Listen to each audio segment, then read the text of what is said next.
everybody. So today, I hope that this can be a good insight and mechanism of reasoning for some people.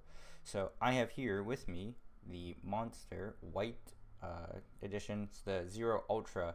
I just finished this morning, and I hope that this can be kind of a good lesson or framework that other people can adhere to.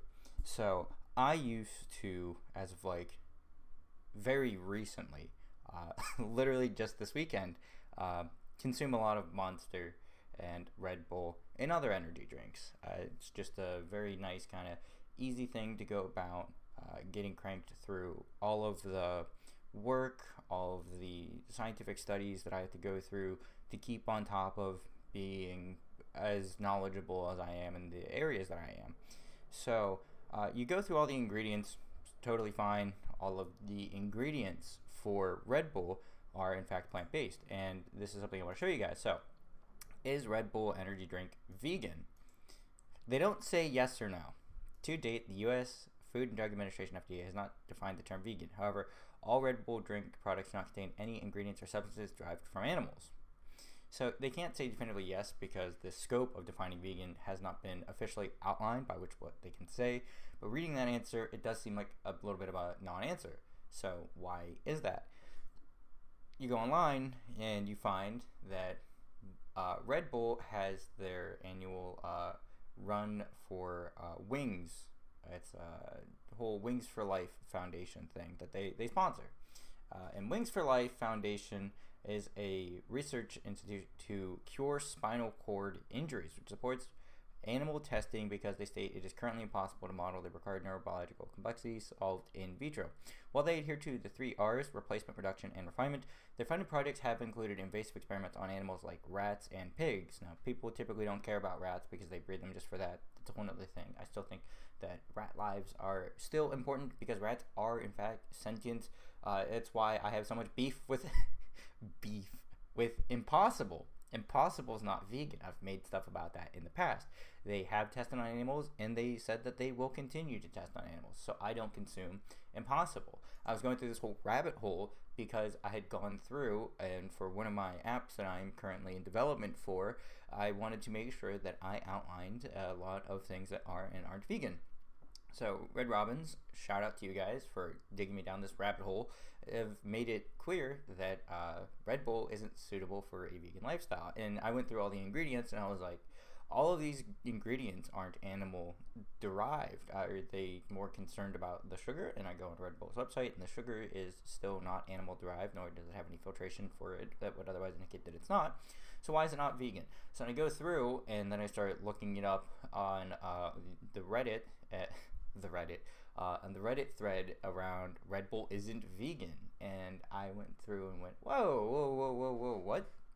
And I started looking, and of course, Monster Energy, being the fucking goat that they are, they don't appear to conduct animal testing for its products, nor do they go into other places that do, and PETA has listed them as vegan. This isn't an appeal to authority.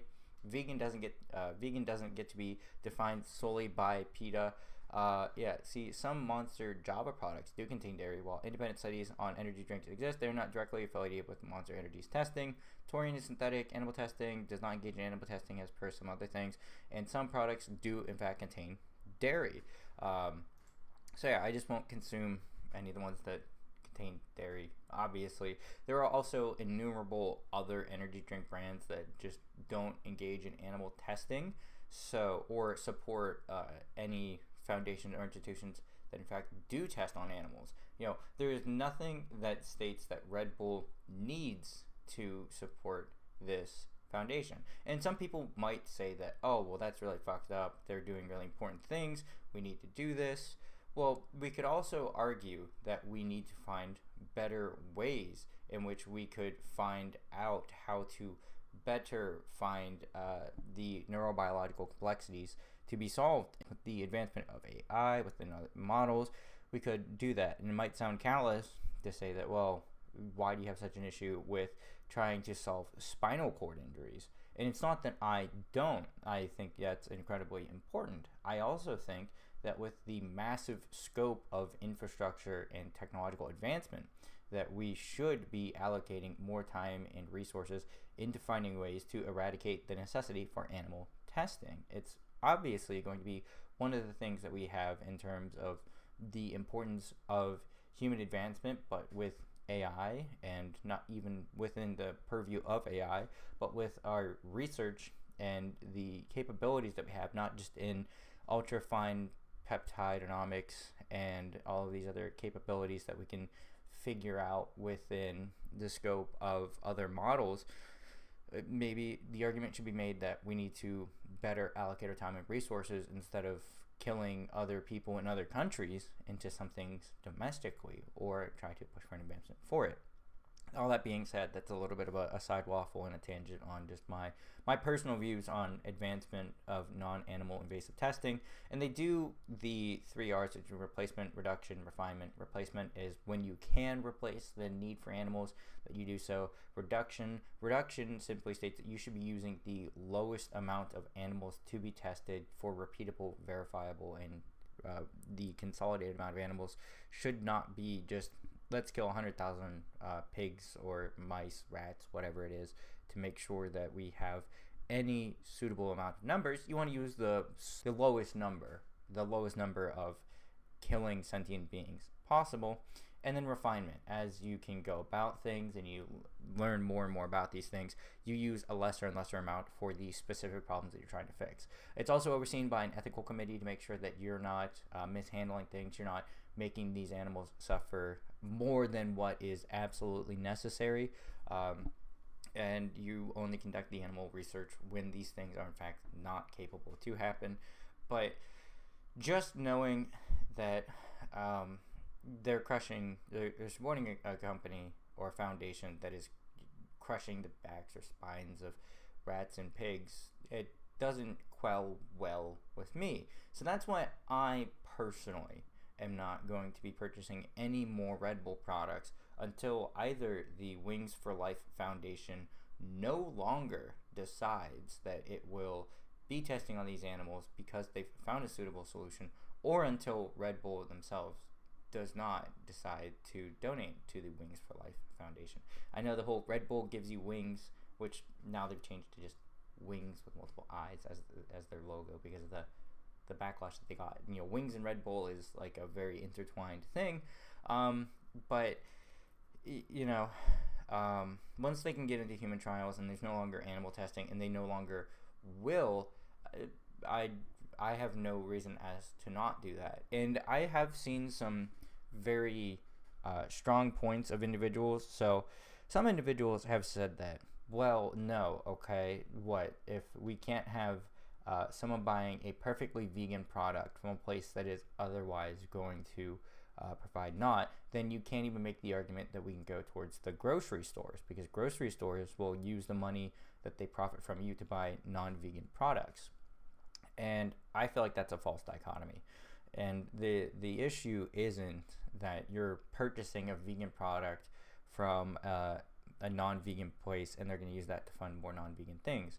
You're purchasing a plant-based product from a place that is then taking some allocated amount of profits and then using it for non-vegan practices. And with the contention I have there is, when someone says that it's just so hard to find other vegan options even at my grocery store, my answer is, and you'll see in some of the videos coming out, some of them in which I may still actually have a Red Bull or another product of theirs in it, because this is a very recent, as of like 30 minutes ago, decision that I've made. One of their products, I would tell people, walk down a different aisle. If you're going to aisle 5 and it's in the freezer section and you're picking up like a generic TV dinner that has a steak product, walk to aisle 7 or aisle 6 and get a different non-sentient being carcass-laden product. Don't pay for the animal that's being killed. Go find one that's vegan friendly. And I have no reason to not follow the own things that I preach. If someone's saying that, yeah, well, Red Bull supports animal testing, and I say, oh, but there's only so many energy drink products and they produce a vegan product, therefore I should just keep going about it. Well, no, I don't need a Red Bull. It's a want, not a need. I don't need to have caffeine or I just can't do any work. I want caffeine from these delicious energy drinks because it gives me the motivation to do it and I enjoy it. And at the same time, my palate pleasure does not equate to getting to fund some small amount of percentage of pigs having their spines crushed. That's just nonsensical to me. How would I be in any better of a position to judge people for paying to have their food equate to cows having their throats slit or pigs doing X and Y and Z? Then it's probably very controversial or laughable for some people to be like, wow, this whole time that you were proselytizing, which is a funny thing because there's so many different connotations with that, but there's so many times where you had such strong moral upstanding, and as far as practical and possible, I was entirely unaware. I enjoy Red Bull, I like seeing their ads, I like seeing this and that. I was unaware of the entirety behind the Wings for Life Foundation. Now that I'm aware of it, I can make an informed decision to not do that. And if they quit sponsoring or quit working for it, then I'll be very happy to go back to enjoying my original flavor or my Juneberry, or if they keep the white Sakura, I'll do that. But now that I know that there's animal testing involved, I have to forego it because otherwise it wouldn't be morally sound of me. It wouldn't be a potentially ethically derived solution. I morally would have qualms about consuming the product. And again, this is just my rationale, and I could just make a post on Instagram and my stories about it, but I feel like I should put this out there for other people to kind of see on this, and also to accept the fact that sometimes even me after over a decade of veganism, when I'm exposed to new information, I'm not so hard set that I have to justify something that I really, really, really love when it goes against my core principles. I have had so many of the products throughout the years. It has been in excess of, without exaggeration, nearly probably over $10,000. Like just from getting 4-packs, getting single cans, going out and getting like vodka Red Bulls, going out and getting the large cans, and just if over the course of a week I've spent, let's just even go back to the days back when they were like $2 a can, if you remember those times. But let's say that on a weekly average I've spent maybe $40 on Red Bull, right? So let's pop that into the calculator here. Plus zero. $21,000. Yeah. So if I spent $40 a week on Red Bulls, and that's like an average, you can obviously reduce that down. But you can just see that over here, that's not an unsubstantial amount of money. Let's just say that I have on average like 2.5, because some weeks I just don't have a Red Bull because I'll get bangs or I'll get rains or I'll do something else, right? So still, even if it's only assumed that I've only had 2 Red Bulls per week over the past 10 years, it's still $2,500. So obviously, with things like that being a concern, I just don't need to continue that, right? Like if I have like a 4-pack and I purchase a 4-pack per week, that's $10.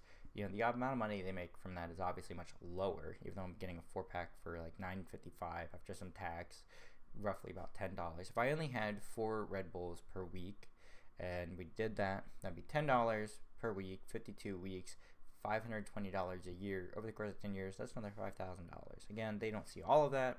Obviously, distribution, retailers, X and Y and Z. But also if it's like, oh, my friend's gonna get a Red Bull, they'll grab me one too. That's 2 individuals. If we're all just gonna go ahead and get a Red Bull or something, because I might as well pick one up. Well, there's a deal. It's like 3 for $7 or something, or you can get 3 of these for $6.50. Then everyone's gonna have one because I wanted one, and why would you pay $3.49 for one when you can get 2 of them for $6? Or if you all get these ones for a slightly cheaper price, like why not enjoy the savings? If you already kind of wanted one, now you're just pushing the direction, because I'm also getting one. Even just interpersonally, the sphere of influence for it is quite different. And knowing that they're funding something that I find morally reprehensible, I don't want to be a sphere of influence for it. So I won't. It's a bummer, but at the end of the day, me being slightly bummed out when I have innumerable other options is certainly better, in my opinion, than allowing for animals to have their spines crushed for this. As the years go by, things may change, things may not. I did this for a while ago with Coca-Cola in the Iditarod. So, as we know, I really enjoy pop. I love drinking pop. Sugar is like one of the very few vices that I really keep. Obviously, I don't eat cheese, I don't eat meat, I don't have honey. I don't really have much in terms of junk food, but I grew up drinking a lot of pop. A lot of that pop was either Dr. Pepper, Coca-Cola, or Pepsi. So it'd just be any. In most places that you have an option, Coke or Pepsi. So in 2017, I learned that Coca-Cola was sponsoring the Iditarod, which is a trail sled dog race. And based on that information, I went, well, some of these dogs get abused. And given the videos and the things that I'd seen, I said, I don't want to support that. Unfortunately, where I was at, a lot of places were Coke only, and very few places had Pepsi, or like Mountain Dew, PepsiCo products. So I had to swap for Pepsi, and it was incredibly annoying.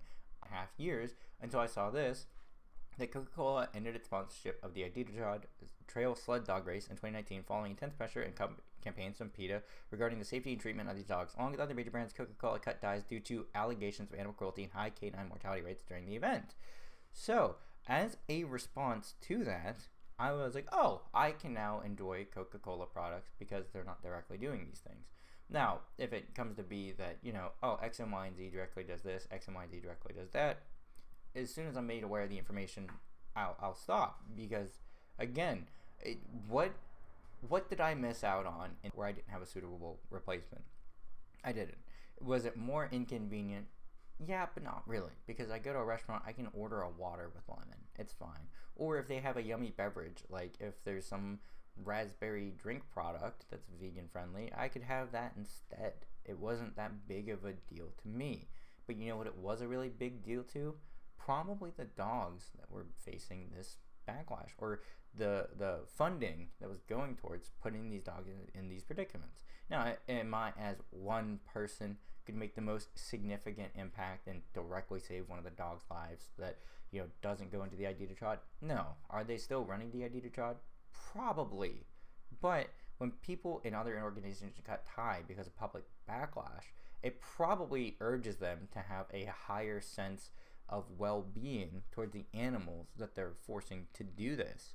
And it's one of those things where it's like, at the end of the day, am I really doing anything that significant? For a multi-billion-dollar corporation, probably not. But the aggregate of that does add up. And I did help with, there's a template. Let me send an email. Oh, there's this thing. Yeah, let me reach out. I constantly email places. Like, contact us about your burger needs. I will reach out to companies, ask for what isn't vegan, or if I can get clarification. And, I'll do my small little part. Because I feel like that's my moral obligation. If there's something that I have questions about, why would I stay silent? If there's something that I oppose, why would I silently do these things?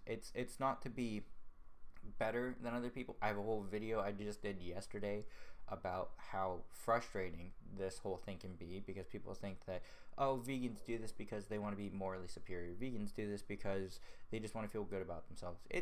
There's nothing fun about depriving yourself of something that you actively enjoy when you know that it causes harm. And again, the whole, well, everything you do causes harm, unnecessary versus necessary harm is what matters. It is not necessary for me to have a Red Bull. It is not necessary for me to enjoy a Coca-Cola. It is not necessary for me to have these products that are wants, not needs. Now, people might be like, that's such a miserable way to live your life. I don't think it's all that miserable. Is it inconvenient? Yes. Is this lifestyle inconvenient? Yes.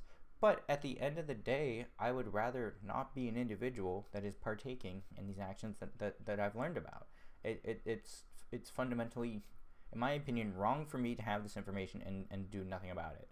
If I was eating something that I thought was a tasty, new, yummy Beyond Burger product, and I find out that someone actually gave me an Impossible Burger, I just would quit eating the product after I realized it wasn't vegan, because that's It's not what I asked for, and it's not what I wanted, and it's not something I want to support. And I hope that this tracks for some people. I hope that this just gives you a little bit of my insight and my philosophy behind this, because obviously I'm not the arbiter of all veganness, because even years later I learn new information and I have to readjust and pivot. And as I pivot and as I move forward in a lot of things, it's just how it is and how it has to be. So yeah, that's it. I really just wanted to put this video out to say that there's things that are gonna pop up on you, even as you're vegan. Obviously, nobody's perfect, but it's as far as practical and possible. Now that I've learned this information, it is practical for me to just not consume an energy drink, and it's entirely within my possibility as a consumer with choices on what I should and shouldn't purchase. And once I've learned about the animal testing, it's just not it for me. I don't think that there's any real moving argument other than they've cut ties with that, which I don't find that they probably will do anyway, because the PR on not doing this would probably be not so well received, considering a majority of people don't particularly care about animals in any capacity, even if you say that they're crushing their spines, because they'll say, well, they're doing it for people. People have, obviously, rightfully so, I will say, a higher level of care for humans. But most people would just say that, well, animals aren't really worth human lives, so keep killing them indefinitely, instead of making the push for, wow, yeah, we really need to start pushing more of our money into the avenues for that. We need to start putting money towards advancements in technology. We really need to see what we can do to make that better. And given most people don't even realistically know about like the first layer, let alone the second layers and the cascading downfall effects of these things. So it's not like they're doing it out of intentional malice. It's just, given the options and given the surface level, that seems like the most logical solution. And also, some people just don't have the capacity to really dissect things and formulate things and kind of have the technological understanding that advancements are possible. And yeah, they certainly are not where they need to be, and it may take multiple years in order to go about and do that. So things will just continue on forward as they are for some time. But as advancements break through and as these swaps become more accessible and reliable, then we can slowly transition into that. And during this transitionary period, I just won't support it. Multiple other people are going to support it in lieu of me, for sure, 100%. And it could spark a 5,000 to 1. Oh, this guy's sanctimonious, he's a prick, I don't fucking like his attitude, what a dickhead, here's X and Y and Z more amount of money to keep doing it. That has happened in the past. You hear people all the time, I'm gonna eat twice the amount of meat for the meat that you're not eating, just to undo what you're doing. And you can't stop people from doing that. You really can't.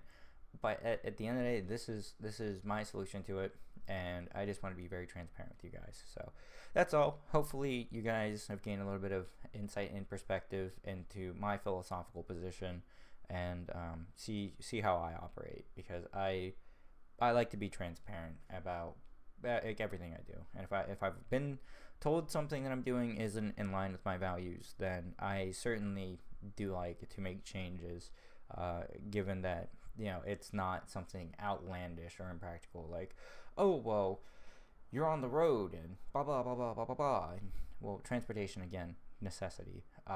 Other things like, well, you go to this store, you could go to these store, maybe not practical or possible. But when there are things like this, I will be upfront, and I will say that, yeah, you know what, looking back, that's kind of a bummer. Had I intentionally looked into the history of the company that I was a big fan of and went through all the rabbit holes of everything that they support and everything that they fund, I could have got this sooner. But there's no point in beating myself up about it. I've learned now. I can correct my actions, and there's nothing pushing me that makes me have to do this video. It's not like somebody pointed this out and said anything else. Everyone else is just kind of less wise as well. No one pointed this out to me. I just figure this out for myself, and now that I have, hopefully I can inform other people that consume this product. And maybe if there are some vegans that don't know, maybe now they'll know. And maybe if there's just people who uh, care about animals and the animal testing, maybe they'll have some information insight. And maybe PETA will do some campaigns to urge them to stop. Who knows, right? Maybe I could email some outreach contacts and let them know too. But that's all really. So thank you for listening. I hope you have a fantastic rest of your day. Until next time, bye.